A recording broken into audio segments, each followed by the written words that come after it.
Je pars de la résidence Mourepiane, descends vers Consola. Ce matin, les rues sont calmes, presque silencieuses, seulement rythmées par le chant lointain des mouettes et l'odeur salée de la mer. On ne la voit pas toujours, mais elle est là, toute proche, derrière les grilles du port autonome. Parfois, on entend le bruit sourd des conteneurs déplacés ou le ronronnement des cargos. Je passe devant le collège Arthur Rimbaud. Je continue mon chemin en traversant plusieurs quartiers. Saint-Louis, les Crottes, puis la Joliette. Les murs portent les traces du passé, parfois un peu usés, parfois couverts de graffitis colorés. Des hangars, des voies ferrées, un décor un peu figé, mais chargé d'histoire. Je me demande à quoi ressemblaient ces rues pendant la guerre. Si les entrepôts ont vu passer des choses qu'on préfère oublier. Arrivé à Saint-Charles, je m'approche du centre-ville. Je traverse la Canebière sans trop m'attarder et file vers Notre-Dame-du-Mont. Castellane marque presque la fin du trajet. Encore quelques rues, et enfin, la rue Paradis. Devant le lycée Perrier, ma course s'arrête. Je suis reconnaissante de pouvoir y étudier.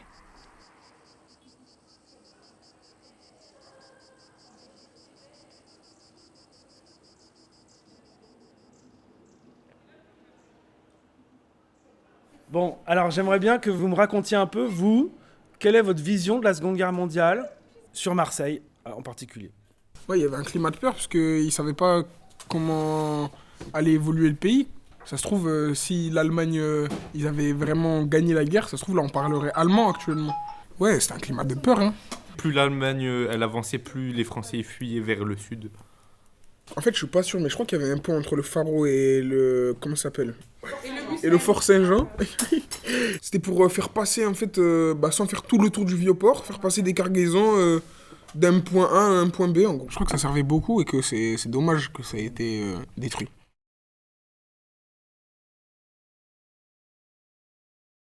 La libération de Marseille, vous avez une idée un petit peu de à quel moment ça se passe ? C'est au milieu de l'année de 1944. C'est les forces françaises libres qui ont libéré Marseille. Quand De Gaulle il a déserté pour rejoindre l'Angleterre, il a reconstitué une petite armée française du coup résistante et ils ont aidé les Anglais à débarquer. Et du coup on était appuyés par les Australiens, les Américains, les Anglais. Est-ce qu'il y avait les Arabes ? Mais les Arabes on faisait partie de la France. Oui, c'est vrai. Parce qu'on a aidé pour la guerre avec l'Allemagne. Enfin, perso, moi, ma famille, ils ont aidé. Mais parce que l'Algérie, elle est française à cette époque-là. Oui. Je suis pas algérienne, je suis tunisienne. La Tunisie aussi Et c'est la français. Tunisie aussi, elle est française. Et même le Maroc, il est français à cette Oui. époque-là. Ouais.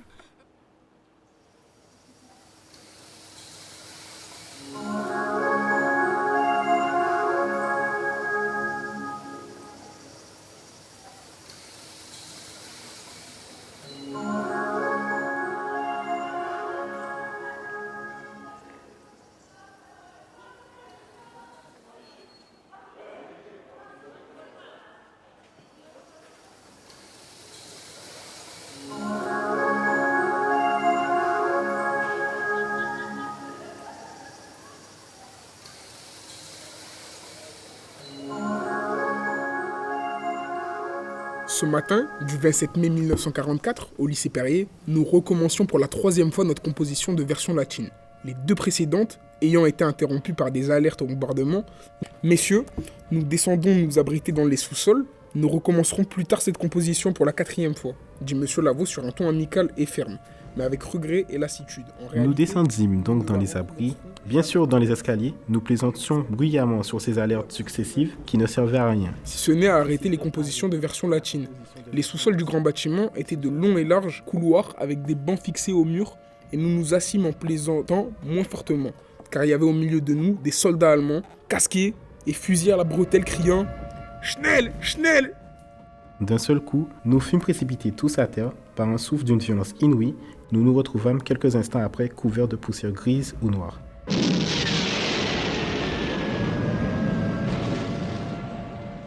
Nous nous relevâmes hébétés, inquiets de savoir ce qui allait se passer après, néanmoins satisfaits d'être encore sains et saufs.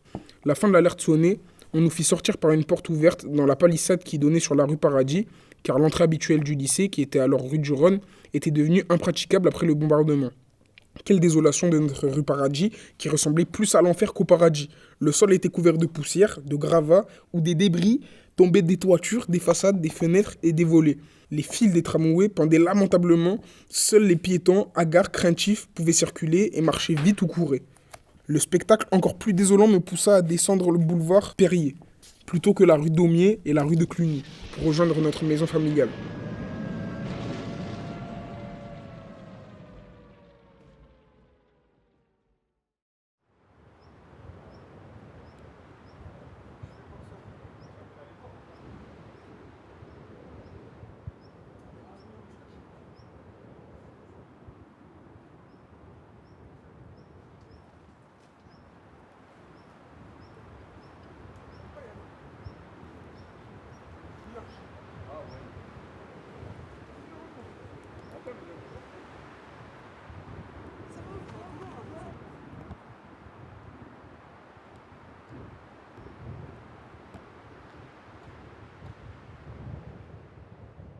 Bien que le mémorial soit situé à Toulon, le débarquement de Provence ne va pas avoir lieu sur Toulon. C'est un des objectifs principaux du débarquement de Provence, la libération du port de Toulon et de Marseille, les deux grands ports en eau profonde de Méditerranée. Ça, c'est les objectifs pour les troupes françaises. Les troupes américaines, c'est de passer par Aubagne, remonter le Rhône et aller faire la jonction avec les troupes qui arrivent de Normandie. Pour attaquer Toulon, par où est-ce que vous passeriez? Est-ce que vous passeriez par les montagnes aux alentours ou par la bande côtière avec, là, majoritairement des villes, mais là aussi où sont présentes les axes principaux de communication? Par la montagne. Par la montagne, exactement. Et c'est là où les Allemands, eux, vont faire une erreur. C'est que pour les Allemands, les montagnes du Haut-Var sont infranchissables par une armée mécanisée, par une armée moderne.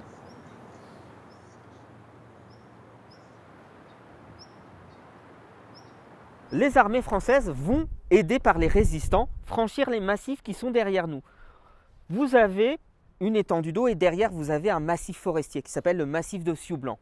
C'est là que les résistants, dès le 15 août, vont se réunir dans une ancienne bergerie et vont guider notamment cette armée française à travers les montagnes des Monts Toulonnais. Et on va passer par cette vallée qu'on voit en contrebas, la vallée de Dardenne, qui va être la surprise pour les Allemands, c'est qu'on attaque aussi par le nord. Ils nous attendent à l'est, on attaque par le nord, on encercle la ville en arrivant aussi par les faubourgs ouest de Toulon et on va attaquer les trois endroits en même temps. Les résistants du centre-ville se soulèvent, les armées arrivent dans le centre-ville de Toulon qui est libéré le 26 août. L'amiral Roufous qui commande les troupes allemandes, lui, se replie sur cette fameuse presqu'île de Saint-Mandrier avec cette batterie de canons jusqu'au 27, minuit, où il va décider de donner sa reddition au général Magnan. Toulon est officiellement libéré, ainsi que sa rade, et dans le même temps, Marseille se libère en simultané. Donc ça va vraiment être la surprise aussi de ce débarquement de Provence, c'est la libération aussi rapide de Toulon et Marseille.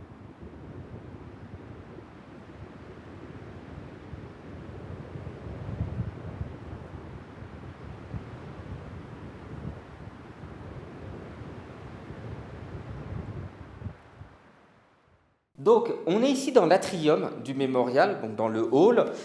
Le mémorial, lui, il prend déjà place dans un bâtiment qui existe avant la Seconde Guerre mondiale, dans une tour qui est construite vers 1845-1848 pour protéger Toulon d'une attaque terrestre. Tout simplement, ces médaillons représentent les trois armées qui débarquent en Provence. C'est un débarquement qui est franco-américain. Ça va être sa grande spécificité par rapport au débarquement de Normandie. C'est que là, l'armée française va participer à ce débarquement. On va voir qui sont ces soldats qui composent cette armée française, puisqu'ils viennent de régions et d'horizons totalement différents. 1942, c'est une année charnière pour la France, puisque la France n'est pas que la métropole. Comme on a vu, le nord, en 1940, sur cette carte, elle est occupée par les Allemands, mais le sud, ainsi que l'Empire colonial, lui, reste sous le régime de Vichy, sous Philippe Pétain. Ça va changer avec le 8 novembre 1942. L'opération Torche, c'est une opération inconnue, mais c'est une opération qui va avoir son importance. C'est un débarquement anglo-américain sur les ports d'Alger, Oran et Casablanca pour forcer l'Empire colonial et surtout l'Afrique du Nord française, qui est la principale colonie française, à re-rentrer en guerre et surtout l'armée d'Afrique à repartir en guerre. Si je vous dis dans cette salle que ce sont des soldats de l'armée française, est-ce que vous me croyez? Oui. Oui. Pour autant, il y a des indices qui pourraient laisser penser le contraire. Pourquoi est-ce que c'est écrit US? Eh bien, on en parlait en 1900... Oui. Parce que du coup, les soldats français étaient équipés en partie par l'armée américaine. Exactement. Donc ces soldats, ils vont être équipés par l'armée américaine qui va aussi nous faire partir avec de quoi se soigner pendant les combats. Et donc c'est ce qui est présent dans cette vitrine. Les soldats de l'armée B, ça va être les premiers à être au contact avec le Coca-Cola ou les chewing-gums ou certaines marques de chocolat. Mais ce qui nous intéresse vraiment tout particulièrement dans cette salle, c'est la diversité des hommes qui composent cette armée B. Parce que, on l'a vu, la métropole, elle est occupée par les Allemands. Donc on ne peut pas faire la mobilisation comme on a voulu la faire en 1939. On va recourir aux soldats de l'ensemble de l'Empire. La France n'est pas que la métropole et les territoires d'outre-mer qu'on connaît actuellement. C'est aussi tout un empire colonial. Une valeur qui va être importante pour De Gaulle, c'est le retour de la République, le retour d'une armée républicaine. On va avoir parmi ces hommes ceux qu'on va retrouver dans ce qu'on va appeler les tirailleurs sénégalais.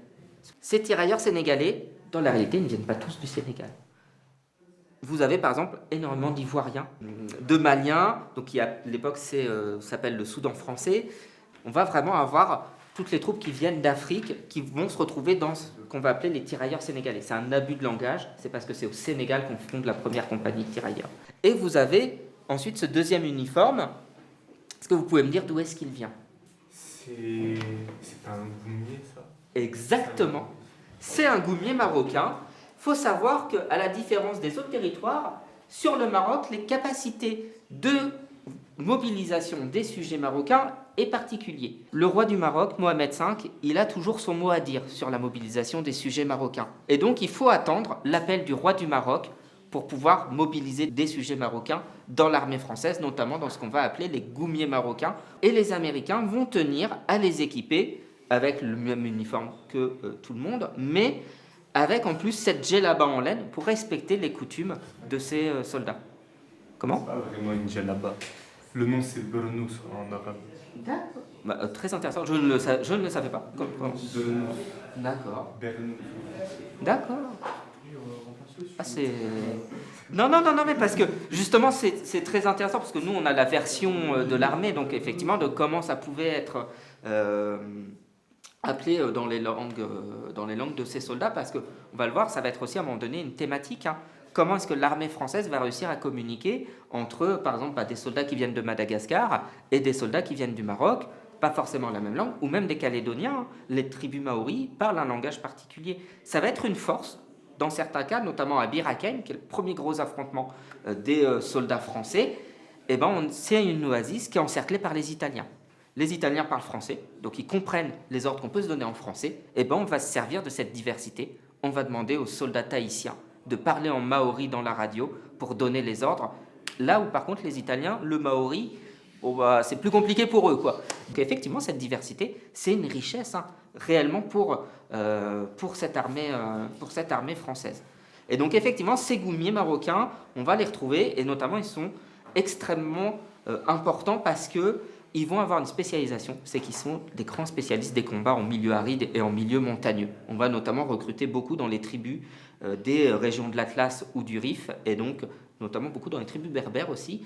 Et donc on va avoir des soldats qui vont être aguerris aux techniques de combat, et finalement une terre aride et montagneuse, en août 1944, la Provence, notamment on va beaucoup les retrouver à Marseille.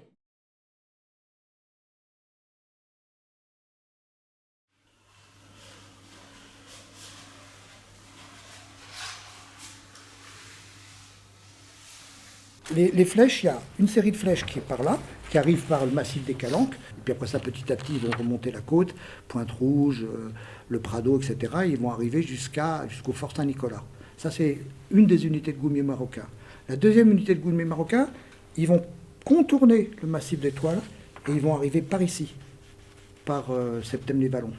Et le troisième, celui que j'ai évoqué tout à l'heure, il faut qu'ils foncent tout droit sur la vallée du Vaune. Pendant ce temps-là, effectivement, les tirailleurs algériens, eux, leur mission, c'est pas entourer la ville, c'est foncer dans la ville. Et effectivement, les premiers soldats de l'armée française qui arrivent dans Marseille, ce sont les tirailleurs algériens qui arrivent le 23 août et qui arrivent par Saint-Jérôme, Saint-Barnabé, ils passent au carrefour des 5 avenues et ils arrivent sur la Canebière.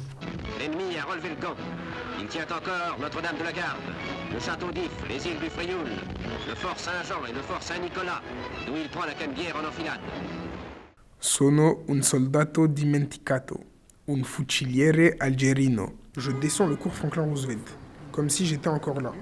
Quand j'arrive à la Canebière, tout me revient. C'est là qu'on s'est fait tirer dessus. Des canons depuis le Frioul, on n'a rien compris. On pensait se battre pour la France, certains y ont laissé leur vie. Je continue mon chemin, Canoni del Friuli. Pensavamo di combattere per la Francia. Devant la préfecture, je marche encore jusqu'au boulevard Paul Pétral, qui me mène sur la rue Paradis, qui a aussi été bombardée. J'arrive ensuite dans mon lycée, au lycée Perrier. Je suis plus là, mais mon histoire reste. Je marche dans les rues, même si plus personne ne me voit.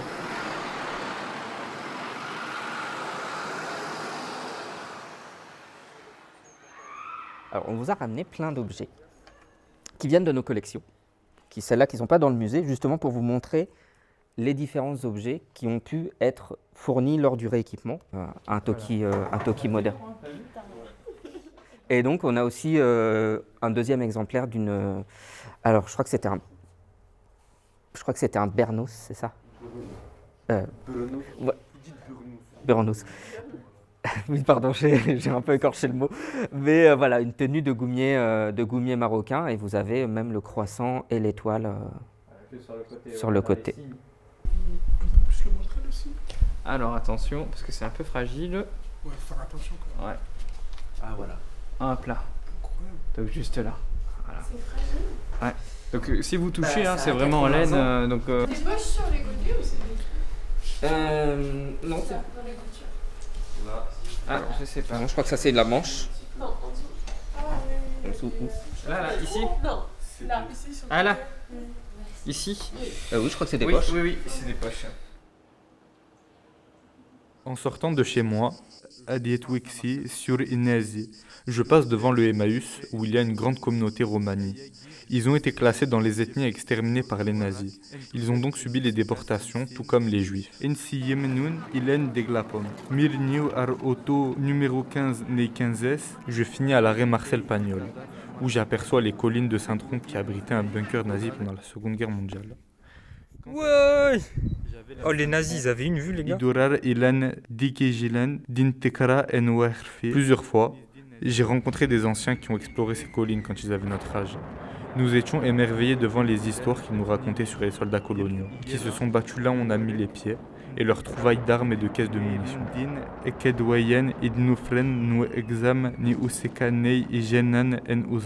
Bon, maintenant, faut passer par là pour sortir. Aïe! Non, c'est vrai. Vas-y. Un lundi matin, j'avais du temps avant d'aller au lycée. J'ai décidé de monter voir la Bonne Mère pour admirer la vue de la ville de Marseille, entourée des collines et de la mer, sur lesquelles elle veille.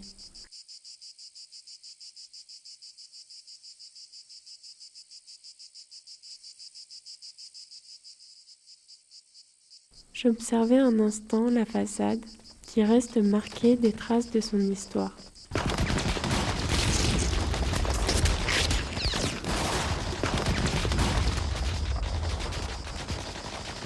Je suis descendue par le chemin de croix en profitant de la vue toujours aussi belle.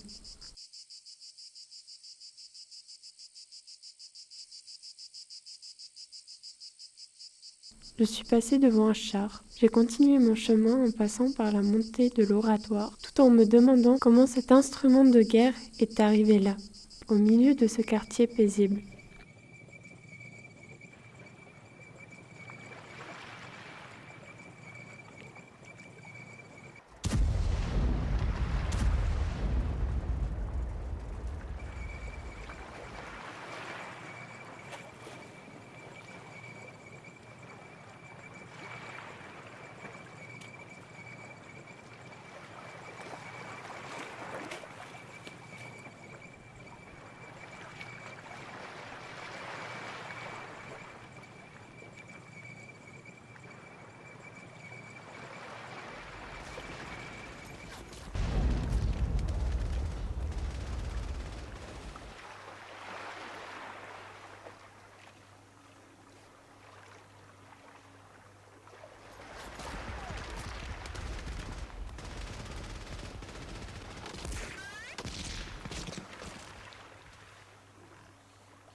Cette armée, vu qu'elle est originaire de tout l'Empire, c'est aussi une diversité religieuse.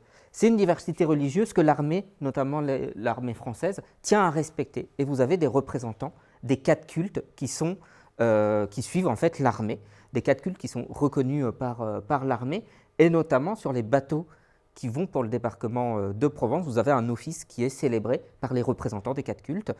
Donc vous avez un rabbin juif, un imam musulman, un prêtre catholique et un pasteur protestant. Et notamment ces imams, sur un peu tous les navires, c'est une armée qui vient majoritairement d'Afrique du Nord, va prononcer un prêche qui va être important et qui va soulager ces soldats. C'est quelques jours après le débarquement de Provence, commence le ramadan pour l'année 1944. Et donc cet imam va autoriser en fait, les soldats musulmans à rompre le jeûne pendant les combats pour qu'ils soient dans de meilleures conditions physiques pour mener à bien les combats pour la libération de Provence. Et donc, dans les témoignages qu'on a, notamment de certains goumiers ou de tirailleurs algériens, ça va vraiment être un soulagement d'avoir eu cette autorisation. Je sors de chez moi, je mets 5 à 8 minutes pour rejoindre mon arrêt de bus au Lancier pour prendre le 23. Le trajet est tranquille. Il n'y a pas grand-chose à voir à part un beau paysage. Je vois un pouce assez intriguant, qualité long pouce, qui est bien étrange. Mon cas passé côté Obélix là, c'est un grand petit monument, épargnant l'obitin pour voir, qui a attiré l'attention en moi. Après ça, mon cas arrivé par d'eau pour prendre un métro là, pour joindre le lycée en moins. Perrier.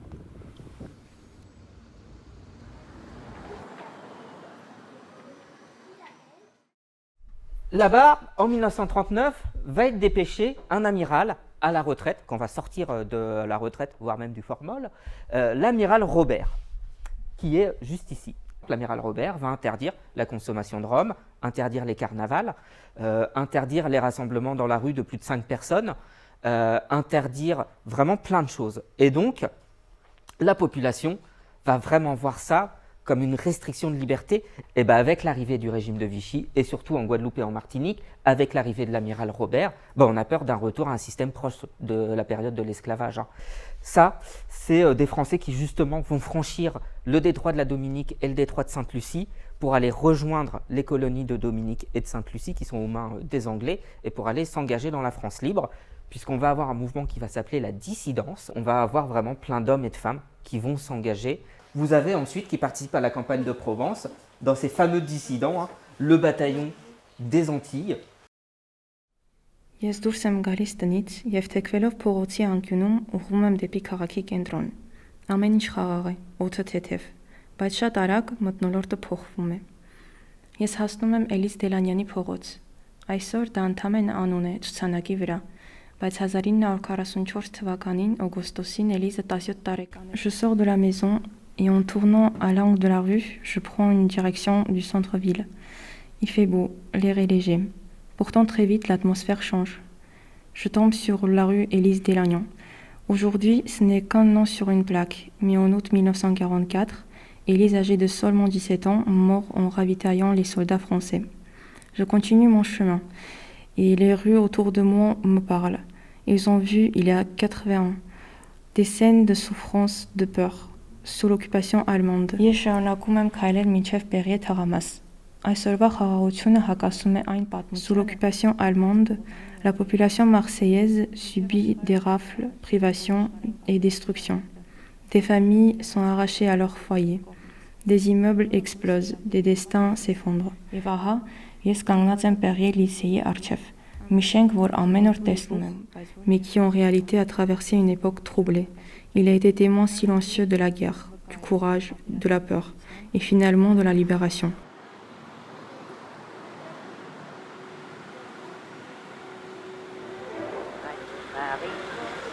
Radio Paris, Radio Paris est allemand, Radio Paris. Misak Manoukian, qui est d'origine arménienne, qui fuit le génocide arménien, arrive par le sud de la France, par Marseille, va passer quelques temps à la Seine-sur-Mer pour travailler à la Seine et va ensuite suivre sa famille en région parisienne, là où il va rentrer dans la résistance communiste, dans les francs-tireurs et partisans, et dans une section qu'ils avaient créée pour justement la résistance des personnes d'origine étrangère la main-d'œuvre immigrée. Son réseau qui est présenté sur cette affiche, qui est cette fameuse affiche rouge dont je vous parlais lors de la visite, qui est en fait une affiche de propagande des Allemands, où ils vont essayer de dire à la population, quand ils vont les arrêter et malheureusement les fusiller au Mont Valérien, ils vont faire une affiche avec leurs photos en disant « c'est eux qui sont censés vous libérer », mais finalement ils vont causer plus de morts. Parce qu'en fait, sous chaque… Donc vous avez le nom de famille et l'origine. Donc par exemple, il y en a certains, ça va être juifs hongrois, d'autres communistes italiens, antifascistes italiens, républicains espagnols. Pour les Allemands, forcément, c'est au contraire tout ce qu'ils détestent, ce multiculturalisme. C'était pour dire, finalement, vos libérateurs, ils ne sont pas français. En fait, les Allemands, leur opération de propagande, elle va se retourner contre eux. C'est là où avant, les résistants qui étaient exécutés par les Allemands, c'était dans l'anonymat, notamment du Mont Valérien, ou dans des lieux éloignés. Là, en fait, par cette affiche, ils mettent des visages sur des martyrs. Et donc, dans la population, cette affiche, ça va devenir l'affiche de héros, l'affiche de personnes qui donnent leur sang, qui donnent leur vie pour la liberté et de se soustraire à l'occupation nazie. Donc cette affiche, en fait, elle va se retourner contre les Allemands. Misak Manoukian, lors de son procès, va déclarer une phrase qui va rentrer dans la postérité.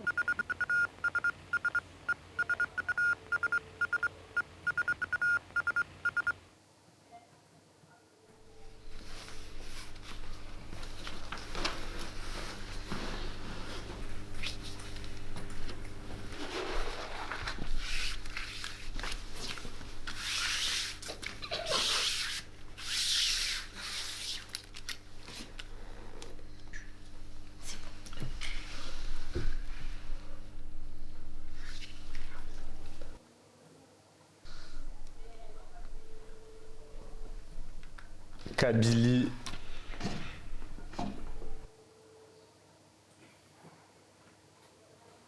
France.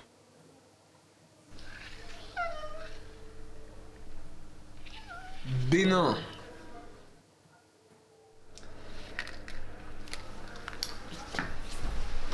Elle a niqué la France.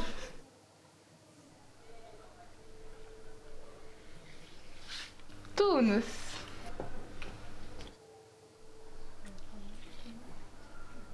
Guadeloupe.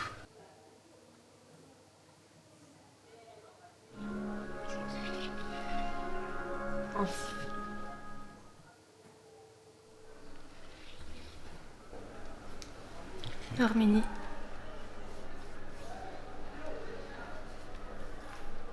Comores.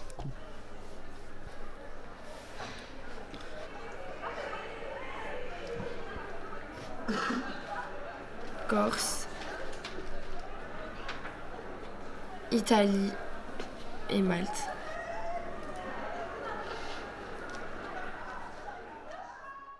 Moi aussi, dans ma démarche personnelle, dans mon mémoire, ou que ce soit dans mon travail au mémorial, le but c'est de continuer à faire vivre ces gens-là, parce que c'est grâce à eux si on peut être libre aujourd'hui. Et justement, c'est ce qui me fait mal aujourd'hui et qui me fait mal au cœur, c'est que dans ce contexte international où on cesse d'alimenter les divisions, où on a des guerres qui reviennent, où on a le fascisme qui toque à la porte de l'Europe, c'est que quand on regarde 80 ans en arrière, ce qui nous a permis à tous de sortir de là, c'est finalement que toi tu viennes du Mali, que toi tu viennes d'Algérie ou des quatre coins du monde, c'est cette union, il faut garder, il faut préserver cette union, il faut se souvenir de ça. Du coup, ça veut dire que nous aussi, faut qu'on transmette ça encore aux futures générations plus tard. Parce que nous là, on est une génération jeune, mais il y aura encore des plus jeunes après. Il ne faut pas que ça s'oublie. Et c'est un travail justement comme le film que vous êtes en train de faire où en fait on est tous acteurs, on peut être tous acteurs et actrices de la mémoire à toutes nos échelles. Il ne faut pas que les traces s'effacent finalement, dans le sens où même si on a de moins en moins de survivants, on est dans la dernière décennie sûrement où on a des survivants de ces conflits qu'on a pu voir. Vous aussi, vous devez être... alors, il n'y a pas d'obligation, bien évidemment, mais peut-être par vos parents qui vous ont transmis des souvenirs, donc par n'importe quelle anecdote, c'est votre rôle aussi de rendre vivant, de continuer à raviver cette flamme. Alors j'avais mon arrière-arrière-grand-père qui était dans je sais plus quel régiment de tirailleurs algériens. Il y en a un, je sais qu'il est mort à la Somme, mais on n'a rien retrouvé sur ça aussi. Enfin, administratif. Et Seconde Guerre mondiale, je sais que j'ai un grand-oncle, je crois, mais j'ai pas eu plus d'informations sur ça. Moi, en fait, je crois que c'est un peu tabou dans ma famille. J'ai l'impression. Genre, j'ai l'impression que mon arrière-grand-père, c'est un grand traumatisé, j'ai l'impression de ça. Oui. Ça veut dire, genre, même à toute la famille, il n'en parle pas trop. Qu'ils aient grandi ou pas, qu'ils aient l'âge de comprendre ou pas, grand traumatisé, j'ai l'impression. Bah, et c'est le bon mot, c'est tabou. C'est dans plein de familles, c'est des choses qui vont être énormément tabous. Et voilà, la guerre, c'est moche, c'est horrible, c'est affreux. Et quand on la vit, ben, on est dans la douleur. Donc transmettre de la douleur, nos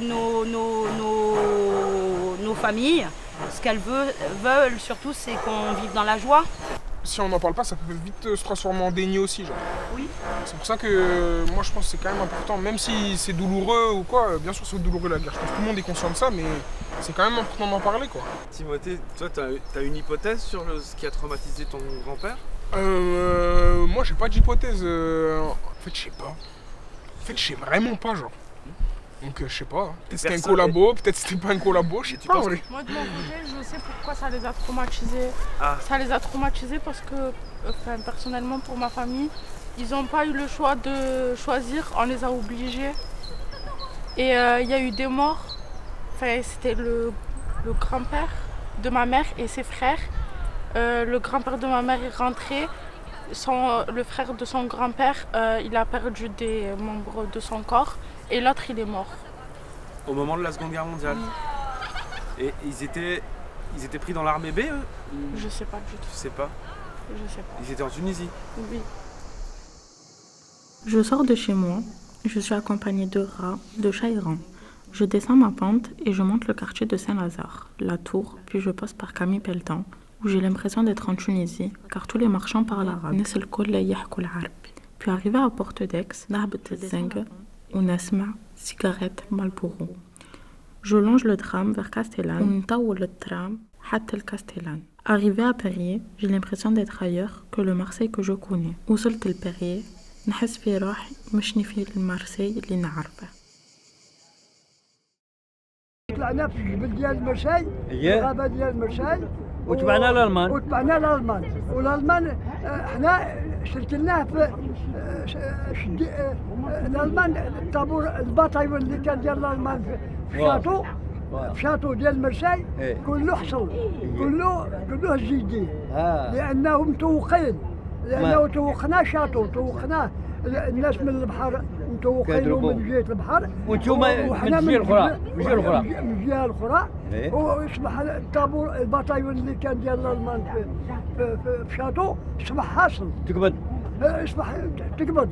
Le 2 février 1941, je m'engageais parce qu'on sentait que c'était la reprise et la libération de la France. Il fallait donc y participer. Les Pinoirs attendaient ça avec impatience.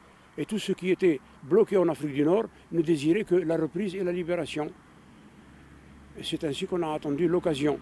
Cette occasion s'est présentée le 8 novembre 1942 par le débarquement des Américains à Casablanca. Il y a un appel du général de Gaulle, il est en Angleterre, et puis vos frères en France souffrent sous le joug allemand, ils ont faim, ils ont soif, ils sont pieds nus. Alors moi, je ne croyais pas à tout ça. J'ai demandé mon père m'a tout expliqué, la guerre de 14-18. Alors j'ai dit, qu'est-ce qu'on fait? Il me dit, au lieu de traîner du moment que tu es sorti de l'école, maintenant, allez, on va monter à la caserne. Mon père m'a conduit à la caserne et je me suis engagé, mais j'avais seulement 17 ans. C'est nous les Africains qui arrivons de loin, venant de nos pays pour sauver la patrie.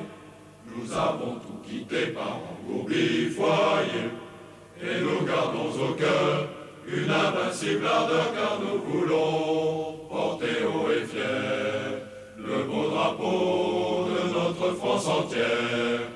Et si quelqu'un voulait nous séparer, nous saurions tous mourir jusqu'au dernier. Battez tambour. Ouais, moi je trouve que c'est dommage, la France se souvient pas trop de ça, je crois. Des soldats qui se sont battus pour la France. En fait, c'est une histoire étrange. Imaginez que dans les 10 premières années après la fin de la guerre, ces soldats défilent et ils sont au premier rang des défilés sous l'Arc de Triomphe à Paris, sur la Canebière et sur le Vieux-Port à Marseille. C'est-à-dire que leur rôle est rappelé parce qu'il est connu. Et quelque part, pour la France, c'est une façon de dire, regardez, nous sommes encore une grande puissance puisque nous avons des soldats qui viennent du monde entier et qui se battent sous nos ordres. Mais c'est un rappel de puissance en fait, c'est pas vraiment un rappel de... C'est un rappel de puissance. Gaston Monnerville, qui est le président à ce moment-là du Sénat, fait un discours le 8 mai 1945 qui dit « Sans l'Empire, la France aurait été un pays libéré. Grâce à l'Empire, elle est un pays vainqueur. » Qu'est-ce qui se passe dans les années 50 ? Décolonial. Et ce qui est très étonnant, c'est qu'en fait, le mouvement, il va être double. C'est un divorce entre les pays qui accèdent à la décolonisation, à leur indépendance, et la France. Et le processus qui est du côté français d'oublier leur rôle, il se passe exactement la même chose du côté des pays qui accèdent à l'indépendance. Je vous prends juste un exemple. Un des soldats de cette armée française qui va jouer un rôle, qui est un soldat qui a reçu les 2 plus grandes décorations de l'armée française. Donc qui a été un soldat courageux, brillant. Il s'appelle Ahmed Ben Bella. C'est le premier président de la République algérienne indépendante. Le chef du FLN. Oui, un des chefs du FLN. Et donc, vous voyez cette chose étrange, c'est qu'il a été à la fois soldat de la France, à un moment donné, et à un autre moment, il a combattu la France. Et dans la mémoire, que ce soit du côté français comme du côté... cette chose-là, elle passe pas. Donc, quelque part, il y a un oubli, il y a un rejet qui se fait de part et d'autre. Dans les manuels scolaires, dans les années 90, on ne savait rien. On ne voyait pas une photo d'un soldat africain, d'un soldat, etc. Vous regardez maintenant les manuels de 3e, de première, où on trouve que c'est un programme, je suis étonné de voir que quasiment tous les manuels évoquent cette histoire-là. Et donc quand j'entends le mot, effectivement, ce que tu me dis, l'oubli, j'entends bien. On pourrait toujours dire qu'on pourrait en faire plus. Après, il y a le travail et la culture aussi. Oui, mais et comment le travail prend. Mais c'est vrai que le travail, il a dû être fait, parce qu'il y a forcément des gens qui sont conscients justement de ce qu'ont fait ces soldats-là. Voilà. Donc le travail, oui, c'est vrai. Je l'accorde même avec votre travail. Oui. Quand je suis allé au Maroc, les gens m'expliquaient, me disaient, mais ceux qui étaient soldats de la France, ce sont des traîtres. Et donc, il y a un conflit, par exemple, effectivement, y compris en Algérie, c'est particulièrement frappant. Quelque part, les soldats de la France, ils ont été du côté de la puissance qui nous opprimait, et donc, quelque part, on les rejette. On attendait que la France est en danger et les Français entrent en guerre. Nous croyons que nous sommes Français. Nous pensons qu'on est Français. Or que, c'est dommage, on n'est pas Français. Il n'y avait pas de relation entre nous et les Français. Les Français, c'était nos supérieurs. Parce qu'à l'époque, il n'y avait même pas de soldats blancs. Il n'y a que des officiers et des sous-officiers.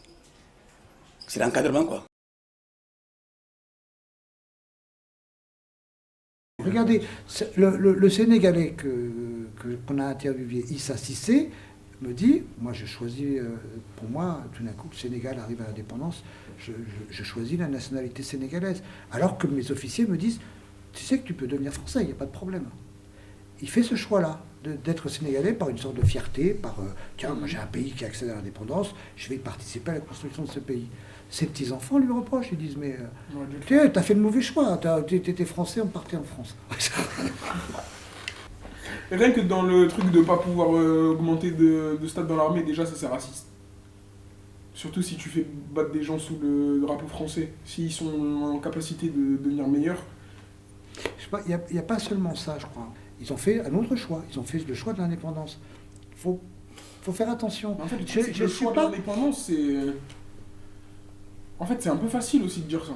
Parce que du coup, ça veut dire quoi? Ça veut dire que tu colonises pendant tant d'années un peuple, et au bout d'un moment, quand ils arrivent à récupérer leur indépendance, En gros, tu leur enlèves tout avantage alors qu'il y a eu quand même un certain temps d'occupation. Genre. Dans les pays où t'es allé coloniser justement, si tu reconnais pas ce qui s'est passé et que tu laisses pas des avantages, c'est raciste en fait. Mais en général, les soldats qui ont été les soldats de la France sont restés fidèles, même au moment des décolonisations. 23 ans dans l'armée, 20 ans au lycée technique, que voulez-vous? Je suis comblé, je suis heureux. Je l'ai voulu. Est-ce que vous vous sentez français? Et pourquoi pas? Bien sûr. Mais oui, nous sommes dans les avec ma nationalité. On ne m'a pas obligé à la prendre, c'est moi qui l'ai demandé. Et puis ma foi, tiens, la carte, le corps expéditionnaire,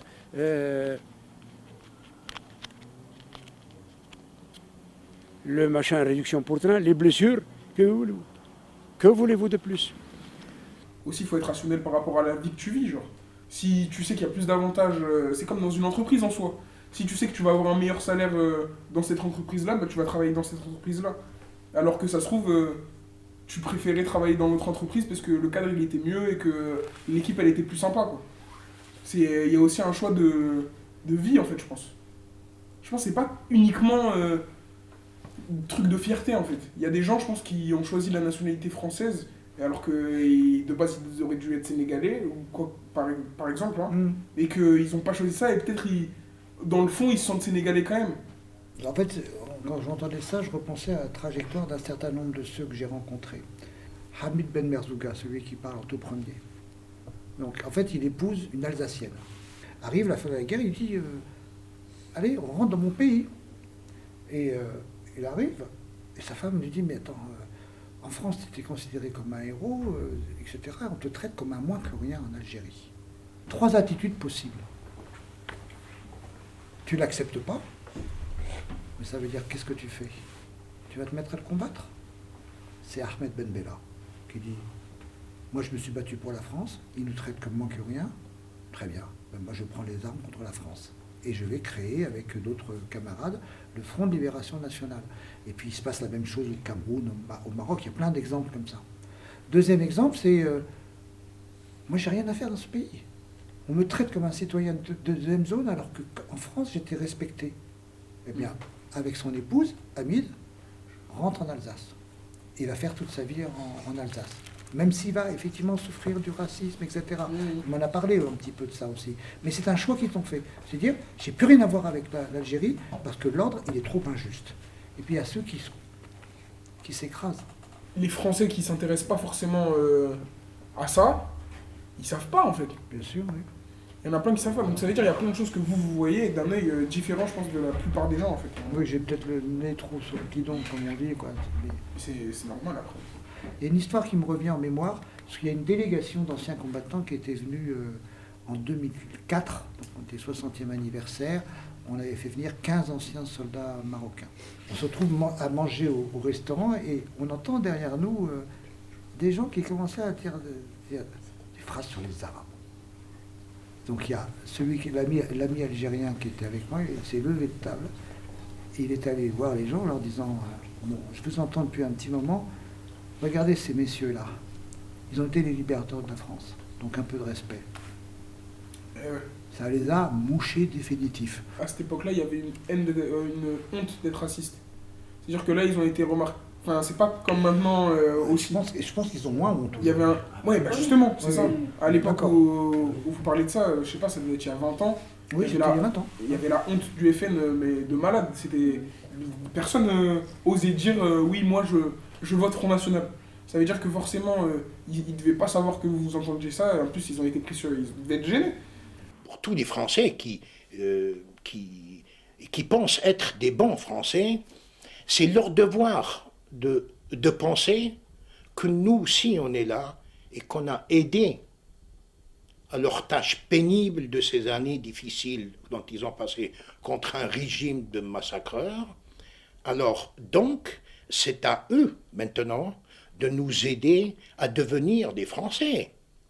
Nous sommes déjà Français sur le papier, mais je ne vois pas pourquoi qu'on ne serait pas moralement. Et pourquoi pas?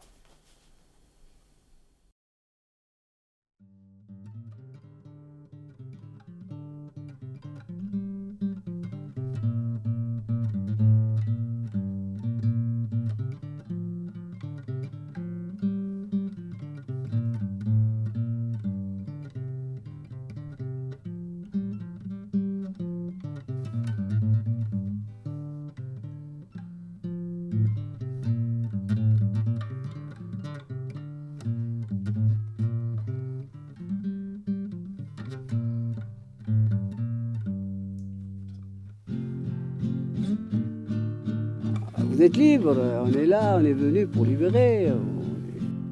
Ce mot liberté, et ça nous a encouragés d'ailleurs. On voyait, c'est vrai, dans leurs yeux cette confiance, et ça nous a encouragés d'ailleurs. Et effectivement, ils s'attendaient à voir des gens blancs, du fait que bon, les Français sont de peau blanche, les Allemands sont de peau plus blanche, et ils se demandaient qui nous étions. Alors, ils hésitèrent à sortir des caves, à sortir des abris, des endroits où ils se cachaient. Et quand on leur disait, vous êtes libres, on est là, on est venu pour libérer les Marocains, d'autres disent d'autres noms, Algériens, ou Tunisiens, ou Sénégalais, eh bien, on voyait, c'est vrai, dans leurs yeux, cette confiance, ce mot liberté, et ça nous a encouragés d'ailleurs. Cette confiance, ce mot liberté, et ce mot liberté,